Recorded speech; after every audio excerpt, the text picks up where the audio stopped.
Hello everyone. তো অনেক দিন আগে তো ফ্রাইড রাইস আর চিলি চিকেনের একটা লাঞ্চ মেনু শেয়ার করেছিলাম, তার মধ্যে তোমাদের সাথে চিলি চিকেনের রেসিপিটা শেয়ার করেছি। তো চলো আজকে এরকম ঝরঝরে ফ্রাইড রাইসের রেসিপিটা শেয়ার করি। তো আমি চালটাকে আধা ঘন্টা মতন ভিজিয়ে রেখে দিয়েছি। তারপর একটা গামলার মধ্যে পরিমাণ মতন জলটাকে ভালোভাবে ফুটিয়ে নেব। এখানে জলটা ভালোভাবে ফোটানো কিন্তু খুব দরকার, তাহলে ভাতটা খুব ভালো হয়।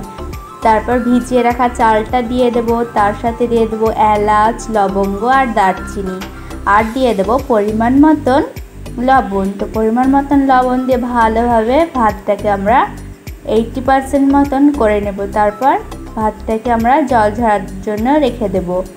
আর একটা কড়াই নিয়ে তাতে দিয়ে দেবো সাদা তেল আর দিয়ে দেবো কিছুটা ঘি।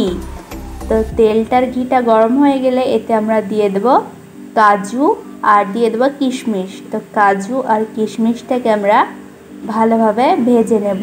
তো কিছুক্ষণ ভেজে নিয়ে আমরা কাজুটা আর কিশমিশটাকে তুলে রাখবো। তো ওই তেলের মধ্যেই দিয়ে দেবো আমরা গাজর কুচি। তো গাজরের মধ্যে সামান্য লবণ দিয়ে আমরা গাজরটাকে নরম করে ভেজে নেব। তো গাজরটা প্রায় ভাজা হয়ে গেলে এতে আমরা দিয়ে দেব বিনস কুচি।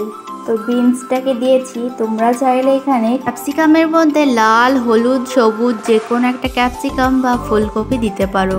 এখন তো শীত না, সেই জন্যে আমি বেশিরভাগ সবজিগুলো পাইনি, তাই আমি গাজর আর বিনস দিয়েই করছি। তো গাজর আর বিনসটা ভালোভাবে ভাজা হয়ে গেলে আমরা দিয়ে দেব ভাতটা। ভাতের মধ্যে দিয়ে দেব কাজু আর কিশমিশটা দিয়ে আলতো হাতে করে এইভাবে ভালোভাবে ওপর নিচ করে সবজির সাথে ভাতটাকে আমরা ভালোভাবে মিশিয়ে নেব। তো ভাতটাকে ভালোভাবে মিশিয়ে নিয়ে এতে আমরা দিয়ে দেব চিনি, যাতে একটু ফ্রাইড রাইসটা মিষ্টি মিষ্টি হয়। তার সাথে দিয়ে দেব একটা ভাজা মশলা, যেটা আমার মায়ের বাড়ির তৈরি। তো তারপর সবজি, চিনি, মশলা, ভাত ভালোভাবে মিশিয়ে নিলেই তৈরি আমাদের ফ্রাইড রাইস। তো কালকে আমি বলেছিলাম যে লাইভে আসবো কিনা, তো তোমরা কোনো কমেন্ট করোনি। তো ভিডিওটা ভালো লাগলে লাইক, কমেন্ট, শেয়ার করে চ্যানেলটাকে সাবস্ক্রাইব করতে ভুলো না। আর রেসিপিটা ট্রাই করো, ভালো লাগবে।